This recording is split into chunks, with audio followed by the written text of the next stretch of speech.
السلام علیکم ورحمۃ اللہ وبرکاتہ۔ بسم اللہ الرحمن الرحیم، الحمد للہ والصلاة والسلام علی رسول اللہ وعلی آلہ واصحابہ اجمعین۔ محترم سامعین کرام، میرا موضوع ہے قرآن کی مختصر تفسیر، پارہ نمبر 19۔ ہم شروعات کریں گے سورہ فرقان سے۔ فرقان کے معنی ہوتا ہے فرق کرنے والا۔ قرآن کے ناموں میں سے ایک نام فرقان بھی ہے۔ یہ قرآن آیا فرق کرنے کے لیے، کفر اور ایمان کے بیچ، کافر اور مسلمان کے بیچ، حق اور باطل کے بیچ میں فرق کرنے والی کتاب قرآن ہے۔ سیدھا راستہ دکھانے والی کتاب قرآن مجید ہے۔ اس صورت کے اندر بہت اہم باتیں اللہ تعالیٰ نے بیان فرمائی ہے۔ تبارک الذی نزل الفرقان علی عبدہ لیکون للعالمین نذیرا۔ بہت بابرکت ہے وہ اللہ تعالیٰ جس نے اپنے بندے پر فرقان اتارا تاکہ وہ تمام لوگوں کے لیے آگاہ کرنے والا بن جائے۔ اس کے بعد اللہ تعالیٰ نے بیان کیا کہ جہنم جب کافروں کو دیکھے گی قیامت کے دن جب جہنم کافروں کو دیکھے گی تو جہنم غصے کے مارے چیخنے لگے گی، دھاڑنے لگے گی، آواز نکالنے لگے گی جہنم کافروں کو دیکھ کر کے۔ اس بات کو اللہ نے آیت نمبر 12 سے لے کے 14 تک میں بیان کیا ہے کہ جہنم کافروں کو دیکھتے ہی غصے میں آ جائے گی، دھاڑے گی، چنگھاڑے گی۔ اور سورہ ملک میں ایک آیت ہے تکاد تمیز من الغیظ، ایسا لگے کہ جہنم غصے کے مارے پھٹ جائے۔ اللہ اکبر۔ پھر کافر جب جہنم میں ڈال دیے جائیں گے تو موت کی تمنا کریں گے، موت مانگیں گے، تو ان سے کیا کہا جائے گا کافروں سے؟ لا تدعوا اليوم ثبورا واحدا وادعوا ثبورا كثيرا، کہ تم ایک موت مت مانگو، بہت ساری موتیں مانگو۔ یعنی موت نہیں آئے گی، طنز کیا جائے گا کہ مانگو تم ایک موت کیوں، 1000 موت مانگ لو، لیکن تم میں سے کسی کو بھی موت نہیں آئے گی۔ موت تو دنیا میں آتی ہے، ایک بار مر گیا انسان اس کے بعد موت نہیں آئے گی۔ نہ جنتی کو موت آئے گی اور نہ ہی جہنمی کو موت آئے گی۔ فرق یہ ہے کہ جنتی آرام سے جنت میں اللہ کی نعمتوں میں ہوں گے، اور گنہگار اور کافر جہنم کے اندر تکلیف اور مصیبتوں میں ہوں گے، پر موت کسی کو بھی نہیں آئے گی۔ سورہ قاف کے اندر آیت نمبر 30 میں حل من مزید، جہنم کہے گی جب سارے جہنمیوں کو ڈال دیا گا جہنم میں تو جہنم کہے گی حل من مزید، اور بھی ہے کوئی باقی اور ہے؟ اللہ اکبر۔ جہنم بھرے گی نہیں، اتنے سارے لوگوں کو ڈالنے کے باوجود بھی جہنم کے اندر جگہ خالی ہوگی۔ اللہ ہم سب کو جہنم سے محفوظ رکھے، آمین یا رب العالمین۔ اس کے بعد اللہ تعالیٰ نے بیان کیا کہ بروز قیامت تمام لوگوں اور چیزوں سے پوچھا جائے گا جن کی دنیا میں عبادت کی جاتی تھی، چاہے وہ مورتی ہو، پتھر ہو، لکڑی ہو، انسان ہو، فرشتے ہوں، جانور ہوں، بزرگ ہوں، ولی ہوں، اولیاء ہوں، حتیٰ کہ نبی کیوں نہ ہو، جن لوگوں کی بھی دنیا میں عبادت کی جاتی تھی ان تمام لوگوں سے اللہ تعالیٰ قیامت کے دن پوچھے گا کہ کیا تم نے کہا تھا ان لوگوں کو کہ تم میری عبادت کرنا؟ تمام لوگوں سے پوچھا جائے گا، حتیٰ کہ عیسیٰ علیہ السلام سے پوچھا جائے گا۔ یہ بات پچھلے درس میں گزر چکی ہے، پارہ نمبر 7 کے اندر اللہ تعالیٰ قیامت کے دن کہے گا عیسیٰ علیہ السلام، کیا اے عیسیٰ تم نے کہا تھا لوگوں سے کہ تم مجھے اور میری ماں کو معبود بنا لو، عبادت کرو؟ اللہ اکبر۔ تو بزرگوں سے بھی پوچھا جائے گا، اولیاءوں سے بھی پوچھا جائے گا، کیا تم نے لوگوں سے کہا تھا کہ تم میری عبادت کرنا؟ سب کے سب انکار کر دیں گے۔ نبی کہیں گے نہیں، فرشتے بھی کہیں گے نہیں، انسان کہے گا نہیں، جانور کہے گا نہیں، پتھر کہے گا نہیں، سب کے سب کہیں گے نہیں، ہم نے تو کبھی بھی ان لوگوں سے میں اپنی عبادت یا کسی اور کی بات کے لیے نہیں کہا تھا۔ سب انکار کر جائیں گے، اور اس دن یہ مشرک اور یہ کفر کرنے والے، شرک کرنے والے جہنم میں ڈال دیے جائیں گے۔ تو یاد رکھیں، جو لوگ بزرگوں اولیاء قبروں پر جاتے ہیں، ان کو سجدے کرتے ہیں، ان سے دعائیں کرتے ہیں، اب شرک کر رہے ہیں۔ یہ بزرگ، یہ اولیاء اپنا دامن جھاڑ لیں گے، آپ کا سپورٹ کبھی بھی نہیں کریں گے، صاف کر دیں گے ہم نے تو ان کو عبادت کرنے کے لیے نہیں کہا تھا، سب کے سب پیچھے ہٹ جائیں گے۔ اور جو کافر اور جو مشرک ہوتا ہے اس کی ایک بھی عبادت اللہ قبول نہیں کرتا ہے۔ اللہ نے کہا وَقَدِمْنَا إِلَى مَا عَمِلُوا مِنْ عَمَلٍ فَجَعَلْنَاهُ هَبَاءً مَنْثُورًا، کہ انہوں نے جو اعمال کیے تھے ہم ان کی طرف بڑھ کر انہیں پراگندہ ذروں کی طرح کر دیں گے، ہباء منثورا کر دیں گے۔ تو جو کافر کے جو اعمال ہوں گے ہباء منثورا، ہبا کہتے ہیں، ہبا کس کو کہتے ہیں؟ آپ کے گھر کے اندر سوراخ سے یا ونڈو سے سورج کی جو روشنی جب آتی ہوگی تو غور کریں کہ اس سورج کی اس کرن کے اندر آپ کو کچھ چھوٹے چھوٹے ذرات دکھتے ہوں گے۔ اسی ذرات کو جس کو آپ پکڑنے کی کوشش کریں تو آپ کے ہاتھ میں نہیں آتا ہے، اتنا معمولی ہوتا ہے، اسی کو ہبا کہتے ہیں۔ تو اللہ جیسے ہبا بنا دے گا کافروں کے اعمال کو، اس کی کوششوں کو، اس کی محنتوں کو، کچھ بھی اللہ قبول نہیں کرے گا۔ تو کوئی بھی اچھا کام قبول ہونے کے لیے انسان کا مسلمان ہونا ضروری ہے، توحید پر ہونا ضروری ہے، تب قابل قبول ہے، ورنہ کوئی فائدہ نہیں ہوگا۔ اس کے بعد دیکھیے رسول کہیں گے، کیا کہیں گے؟ دیکھیے سورہ فرقان آیت نمبر 30 دیکھیے، وقال الرسول یا رب ان قوم اتخذوا هذا القرآن مہجورا۔ رسول کہیں گے اے میرے رب، بے شک میری امت نے اس قرآن کو چھوڑ رکھا تھا۔ مفسرین نے اس آیت کی تفسیر میں لکھا ہے کہ قرآن کو چھوڑنے سے مراد یہ ہے تلاوت نہ کرنا، قرآن کو صحیح سے نہ پڑھنا، دو بات ہوگی۔ تیسری بات اس میں غور و فکر نہ کرنا، چوتھی بات عمل نہ کرنا، پانچویں بات کہ قرآن پر کسی اور کتاب کو ترجیح دینا۔ یہ ساری چیزیں اس آیت کے تحت آ جاتی ہیں۔ اللہ اکبر۔ اللہ ہم سب کو قرآن سے جڑنے، قرآن کو پڑھنے، تلاوت کرنے، تفسیر پڑھنے، ترجمہ سے پڑھنے، غور و فکر کرنے اور ساتھ کے ساتھ عمل کرنے کی توفیق عطا فرمائے، آمین رب العالمین۔ اس کے بعد اللہ نے یہ بیان فرمایا آیت نمبر 59، سورہ فرقان آیت نمبر 59، اللہ تعالیٰ عرش کے اوپر ہے۔ دیکھیے کتنی بار اللہ نے کہا کہ اللہ تعالیٰ عرش کے اوپر ہے، اللہ تعالیٰ عرش پر ہے۔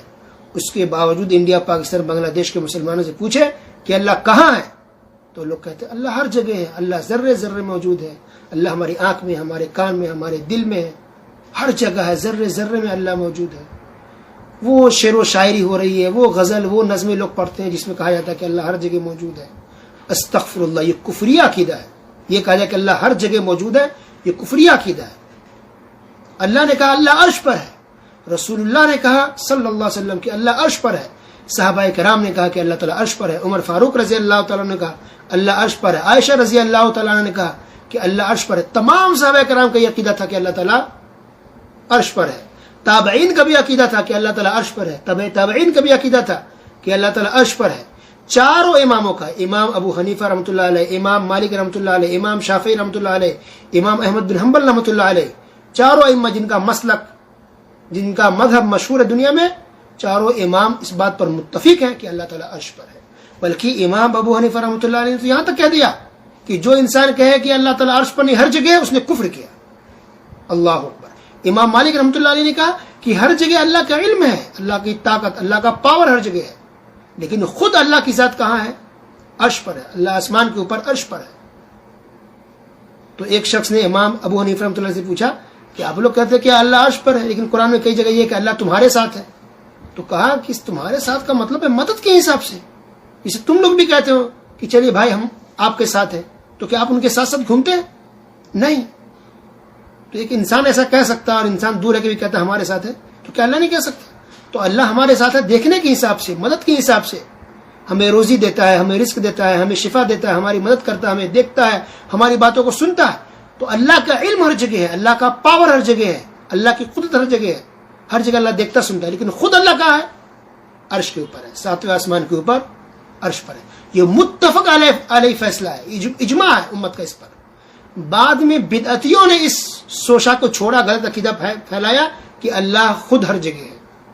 یہ جعد بن درہم بدعتی انسان تھا جس نے سب سے پہلے عقیدہ پھیلایا کہ اللہ ہر جگہ موجود ہے۔ یہ بدعتی انسان تھا جس کو قتل کر دیا گیا تھا، اس کے گناہ اور اس کی بد عقیدگی کی وجہ سے بقرعید کے دن اس آدمی کو ذبح کر دیا گیا تھا۔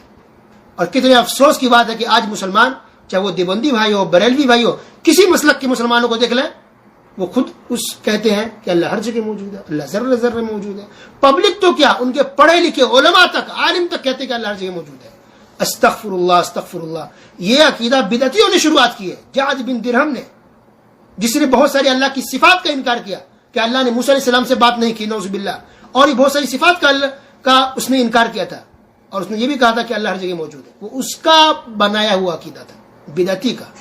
فوراً انسان کو چاہیے توبہ استغفار کرے اور جو صحیح عقیدہ ہے وہ رکھے کہ اللہ تعالیٰ عرش کے اوپر ہے، آسمان کے اوپر عرش پر ہے. اور یہ جو لوگ مثال دیتے ہیں کہ اگر ہم اللہ کو مان لیں گے عرش پر ہے تو اس کا مطلب عرش بڑا ہو گیا اللہ چھوٹا ہو گیا، جیسے کہ ہم لوگ گھر میں ہوتے ہیں تو گھر بڑا اور رہنے والا چھوٹا. استغفر اللہ. جب بات قرآن کی آئے، حدیث کی آئے، تو وہاں پر انسان کو عقل نہیں لگانی چاہیے. آپ کیا عقل کے ذریعے قرآن حدیث کو انکار کر دیں گے؟ قرآن حدیث کا انکار کریں گے؟ صحابہ کے عقیدے کے خلاف جائیں گے؟ عقل کی بات نہیں کی جاتی حدیث قرآن کے سامنے. نمبر 1. اور نمبر 2 دوسرا جواب اس کا یہ ہے کہ ایسے لوگوں کو بیچارے کو مسکینوں کو معلوم ہی نہیں ہے کہ عرش ہے کتنا بڑا. یہ جو اتنی بڑی زمین دکھ رہی ہے، اتنا بڑا پہاڑ اور اتنے بڑے بڑے آسمان، سورج، اس ساری چیزوں کو ایک طرف رکھ دیجئے اور اللہ تعالیٰ کے عرش کو ایک طرف رکھیے، تو اللہ کے عرش کے سامنے یہ ساری زمین، ساری دنیا، سارا آسمان، سب کچھ ایسے دکھے گا جیسے کہ رائی کا دانہ ہو. ساری دنیا، زمین، آسمان سب رائی کے دانہ کی طرح دکھے گا، چھوٹا سا، اور اللہ کا عرش بہت بڑا ہے. ٹھیک ہے؟ تو عقل کے ذریعے حدیث قرآن کا انکار نہیں کیا جاتا، یا اس کے خلاف ہم نہیں جا سکتے. ہم کو ایمان لانا ہے اور ماننا ہے جیسے کہ قرآن حدیث کے اندر کہا گیا ہے. اس کے بعد ہے سورہ شعراء. شاعر کی جمع شعراء ہے. اس کے اندر اللہ تعالیٰ نے اخیر کے اندر شاعروں کا ذکر کیا اور یہ بات کہی کہ شاعر لوگوں کی پیروی وہ لوگ کرتے ہیں جو بہکے ہوئے ہوں. شاعر لوگوں کی پیروی وہ لوگ کرتے ہیں جو بہکے ہوئے ہوں، کیونکہ یہ خود شاعر بھٹکتے ہیں وادیوں میں، الگ الگ دنیا میں جاتے بھٹکتے رہتے ہیں، کہتے کچھ ہیں اور کرتے کچھ ہیں، خود وہ اپنی کئی باتوں پر عمل نہیں کرتے. پھر آگے اللہ تعالیٰ نے اگلے آیت کے اندر کہہ دیا ہاں مگر وہ لوگ، یعنی وہ شاعر جو دیندار ہو، نیک عمل کیے اور اچھے عمل کرتے ہیں، مومن ہیں اور اچھے عمل کرتے ہیں اور سچ بولتے ہیں، تو ایسے لوگ ٹھیک ہیں. تو کہنے کا مطلب یہ کہ یہاں برائی شاعروں کی گئی ہے، کیونکہ اکثر شاعر غلط ہوتے ہیں، کیونکہ شاعر لوگ اکثر جھوٹ بولتے ہیں، جھوٹی تعریفیں کرتے ہیں، مبالغہ سے کام لیتے ہیں، غلط باتیں پھیلاتے ہیں، غلط چیزیں کہتے ہیں. اور خاص کے آج کل بھی شاعر کو دیکھ لیں تو اکثر شاعر نعوذ باللہ ایسے ہیں جو بے حیائی کی باتیں کر دیں گے. جب شاعر کوئی شاعری بول لے گا آج کل اکثر تو وہی پیار، محبت، عشق بازی، لڑکا لڑکی، بس اسی کے پیچھے گھومتے رہتے ہیں. لوگ بھی تالیاں بجائیں گے، خوش ہوں گے. استغفر اللہ. اکثر شاعر بے حیائی کی بات کرتے ہیں، فحاشی کی بات کرتے ہیں، یا جھوٹ بولتے ہیں، یا شرکیہ الفاظ. دیکھیے کتنے شاعر جو شرکیہ الفاظ استعمال کرتے ہیں. اس لیے گانوں کے اندر دیکھیں تو اکثر گانے کے اندر شرکیہ الفاظ ہے، جو کفر ہے اس کے اندر شرکیہ الفاظ استعمال کیا گیا ہے، کیونکہ یہ گانا بنانے والے شاعر لوگ ہی ہوتے ہیں، یہ مجنون قسم کے لوگ ہوتے ہیں. تو ایسے لوگوں سے بچ کے رہنا چاہیے. ہاں وہ شاعر جو واقعی سچ بولے، جھوٹ نہ بولے، جس کے اندر شرک نہ ہو اس کے الفاظ میں، اس کی شاعری میں اگر شرک نہیں ہے، بدعت کے الفاظ نہیں ہے، سچائی کے ساتھ اگر بولتا ہے، اچھے اشعار بولتا ہے، تو پھر ٹھیک ہے. ایسی شاعری کر سکتے ہیں، سن سکتے ہیں، جس کے اندر شرک بدعت نہ ہو، بے حیائی فحاشی نہ ہو، اور جھوٹ نہ ہو، سچ ہو. تو اللہ تعالیٰ نے سورت کے شروع میں بیان کیا لعلک باخع نفسک علی الا یکونوا مؤمنین. لعلک باخع نفسک الا یکونوا مؤمنین. سورہ شعراء آیت نمبر 3. نبی کریم صلی اللہ علیہ وسلم کے بارے میں کہا جا رہا ہے کہ ایسا لگ رہا ہے کہ یہ لوگ ایمان نہیں لائیں گے تو آپ لوگ تک جان دے دیں گے. یعنی اس قدر رسول اللہ علیہ وسلم لوگوں کو اسلام کی تبلیغ کرتے، غیر مسلموں کو اسلام کی دعوت دیتے تھے، ہمیشہ لگے رہتے کسی نہ کسی کو سمجھانے کے لیے، دین سے جوڑنے کے لیے، اسلام قبول کروانے کے لیے، کیسا لگتا ہے جان دے دیں گے. اللہ اکبر.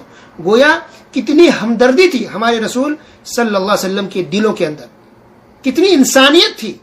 اس سب سے بڑی انسانیت یہی ہے کہ آپ انسان کو جہنم سے جانے سے روکنے کی کوشش کر سکیں، عذاب کا کوئی شکار ہو جائے اس سے بچانے کی کوشش کرے. یہ سب سے بڑی انسانیت ہے. تو نبی کریم صلی اللہ علیہ وسلم انسانیت کے سب سے بڑے علم بردار تھے. انسانیت، ہمدردی لوگوں کے لیے سب سے زیادہ ہمارے رسول صلی اللہ علیہ وسلم کے دلوں میں تھی. آج لوگ انسانیت کس کو کہتے ہیں؟ کسی کو کھانا دے دیں، کسی کو کپڑا دے دیں، کسی کو پانی پلا دیں تو کہتے ہیں انسانیت. میرے بھائی یہ تو انسانیت ہے. اس سے بڑی انسانیت یہ ہے کہ آپ غیر مسلموں کو اسلام کی دعوت دیں، کیونکہ معلوم ہے کہ وہ کافر ہو مر گیا تو جہنم میں جائے گا، وہ جلے گا. کیا آپ کو دیکھا جائے گا؟ نہیں. تو سب سے بڑی انسانیت یہ ہے کہ غافروں کو، غیر مسلموں کو اسلام کی دعوت دی جائے، اسلام کے بارے میں بتایا جائے. اسی طرح جو مسلمان ہے اس کی بھی اصلاح کی جائے، توحید کی باتیں بتائے، سنت کی باتیں بتائے. اس کو بدعت سے روکے, اس کو سود کھانے سے روکے, حرام کاموں سے روکے, لوگوں کی اصلاح کرے, دین کی بات اگر کرے, تبلیغ کرے, قرآن حدیث کی بات کرے, لوگوں کو سمجھائے, یہ سب سے بڑی انسانیت ہے. کیونکہ ایک مسلمان ہے, سود کھا رہا نہیں سمجھائیں گے تو جہنم میں جائے گا, چلے گا. وہ شراب پی رہا جہنم میں جائے گا.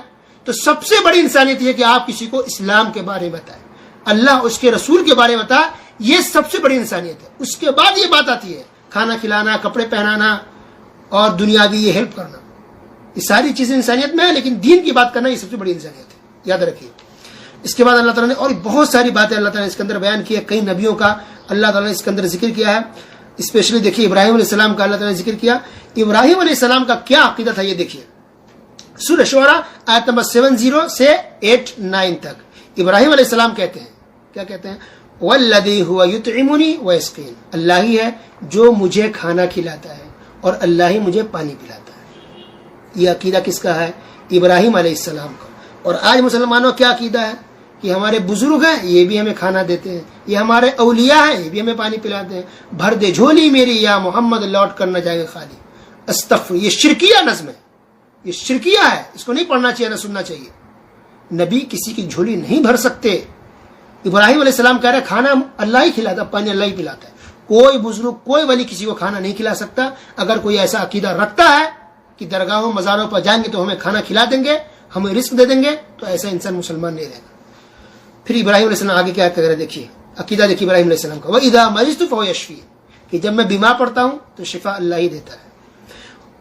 شفا کون دیتا ہے؟ اللہ ہی دیتا ہے. تو نبی بھی ہے خود اپنے آپ کو شفا نہیں دے پا رہا ہے, نبی کو بھی شفا کون دیتا ہے؟ اللہ دیتا ہے. اور آج ہمارے بھولے بھالے بیچارے مسلمان کیسے ہیں کہ ہمیں شفا دیتا ہے تو فلاں بزرگ کے صدقے میں, فلاں پیر کے صدقے میں, فلاں بابا کے صدقے میں ان کو شفا ملے. یہ جو صدقہ کا لفظ استعمال کرتے ہیں غلط ہے بالکل, کہ امام حسین کے صدقے میں ہمیں کھانا ملا تو فلاں نبی کے صدقے میں ہمیں یہ رزق ملی, فلاں بابا کے صدقے میں ہماری پریشانی دور ہوئی. بالکل غلط ہے, کسی کے صدقے میں نہیں ملتا ہے. ان کے طفیل میں ہمارا یہ کام ہو گیا, اللہ کا فضل و کرم ہے, اللہ کا شکریہ ادا کریں. تو شفا اللہ ہی دیتا ہے, نبی کو بھی, تو بزرگ کسی کو شفا نہیں دے سکتا. والذی یمیتنی ثم یحیین, ابراہیم علیہ السلام کہہ رہا ہے کہ مجھے موت بھی اللہ ہی دے گا اور وہی زندہ بھی کرے گا. اللہ اکبر. آج مسلمان کیا عقیدہ رکھتے ہیں, فلاں بزرگ بابا نے اتنے لوگوں کو زندہ کر دیا, اتنے لوگوں کو مار دیا, اتنے لوگوں کو مرنے کے بعد اٹھا دیا, زندہ کر دیا, بچا لیا. استغفر اللہ, استغفر اللہ. یہ شرکیہ الفاظ ہے. انسان کوئی بھی کسی کے بارے میں عقیدہ رکھے, حسین رضی اللہ تعالیٰ عنہ کے بارے میں عقیدہ رکھے یا عبد القادر جیلانی رحمۃ اللہ علیہ, یا کوئی بھی ہو, کہ یہ لوگ زندہ کر سکتے ہیں کسی کو, تو یہ شرک ہے, شرک اکبر ہے. پھر ابراہیم علیہ السلام آگے کیا کرے دیکھیے, والذی اطمع ان یغفر لی خطیئتی یوم الدین, مجھے امید ہے کہ اللہ تعالیٰ میرے گناہوں کو بخش دے گا. ڈرے ہوئے مجھے امید ہے کہ بخش دے گا. اور آج پیر بابا کو ماننے والے درگاہ جانے کیا کہتے ہیں کہ بابا صاحب تو ہم سب کو بخش کے لے جائیں گے, جنت میں لے جائیں گے, ان کے دامن کو پکڑ کے ہم پیچھے جنت میں چلے جائیں گے. کس نے کہہ دیا آپ کو چلے جاؤ گے, وہ آپ کو لے جائیں گے؟ ابراہیم علیہ السلام رسولوں کے کہہ رہے ہیں کہ مجھے امید ہے کہ اللہ میرے گناہوں کو بخش دے. یہ نبی کا حال ہے. اب غیر نبی کے بارے میں ایسا عقیدہ رکھتے ہیں. اللہ اکبر. پھر آگے کہتے ہیں وَلَا تُخْزِنِي يَوْمَ يُبْعَثُونَ, ابراہیم علیہ السلام کہہ رہے ہیں کہ اللہ مجھے قیامت کے دن رسوا نہ کرنا. اللہ اکبر, میری عزت بچا رہے, مجھے رسوا مت کرنا. یوم لا ينفع مال ولا بنون, جس دن کی مال اور اولاد کچھ بھی کام نہیں آئے گی. سبحان اللہ. ہر انسان کو یہ آیتیں پڑھنی چاہیے بار بار, عقیدہ انشاءاللہ درست ہو جائے گا. اس کے بعد اللہ تعالیٰ نے ایک جملہ کوٹ کیا کئی نبیوں کے کہا, یعنی اکثر جو نبی آئے وہ یہی کہتے تھے وما اسألکم علیہ من اجر ان اجری الا علی رب العالمین. نبی رسول اپنی قوم کو دین کی دعوت دیتے, اسلام کے بارے میں سمجھاتے, توحید کی باتیں بتاتے. سب نبی یہی کہتے تھے کہ میں تم لوگوں سے اجرت نہیں مانگ رہا ہوں اس کام کا, اس تبلیغ کا, اس دعوت کا, مجھے تم سے کچھ نہیں چاہیے. میری اس محنت کی جو مزدوری ہوگی وہ ہمیں اللہ تعالیٰ ہی دے گا, ہمیں تم سے نہیں چاہیے. اللہ. اور صالح علیہ السلام کی قوم نے کہا صالح علیہ السلام سے ما انت الا بشر مثلنا, کہ تم تو ہماری طرح بشر ہو. یہ تعجب کافروں کو تھا کہ یار بشر کیسے نبی ہو سکتے. اور آج مسلمان بھولنے والے بیچارے کہتے ہیں ہمارے رسول بشر نہیں تھے. استغفر اللہ, استغفر اللہ. قرآن تک کو انسان ماننے کو تیار نہیں. پڑھے تو صحیح, ترجمہ تو سمجھے. شعیب علیہ السلام نے کہا اپنی قوم سے کہ ناپ تول میں کمی مت کرو، ناپ تول کے جب سامان بیچو خریدو تو برابر برابر ترازو ہونا چاہیے، کم مت تولو. یہ کم تولنا، کم دینا، یہ بہت بڑا گناہ ہے، اس کی وجہ سے قوموں کو ہلاک کیا گیا ہے. اور آخری بات جو میں کہوں گا آج کے درس میں یہ کہ اللہ تعالیٰ نے کہا قرآن کے بارے میں وَإِنَّهُ لَتَنزِيلُ رَبِّ الْعَالَمِينَ، یہ قرآن جو ہے وہ اللہ کی طرف سے نازل کردہ ہے. نزل به الروح الامین، اس قرآن کو اللہ کے پاس سے لے کر آنے والے کون ہیں؟ جبرائیل علیہ السلام ہے. کس کے پاس قرآن آیا؟ علی قلبک لتکون من المنذرین، نبی کریم صلی اللہ علیہ وسلم کے دل پر قرآن کو اتارا گیا ہے. اللہ اکبر. تو قرآن کو نبی کریم صلی اللہ علیہ وسلم کے دل پر اتارا گیا ہے. تو سمجھنے کی اور یاد کرنے کی جگہ دل ہوتی ہے، دل ہوتا ہے، یہ دماغ نہیں. دل کے اندر چیزیں محفوظ رہتی ہیں، دماغ میں نہیں. اللہ تعالیٰ سننے کے ساتھ ساتھ سمجھ کی توفیق عطا فرمائے. آمین. وصلی اللہ علی نبینا محمد وعلی آلہ وصحبہ اجمعین. والسلام علیکم.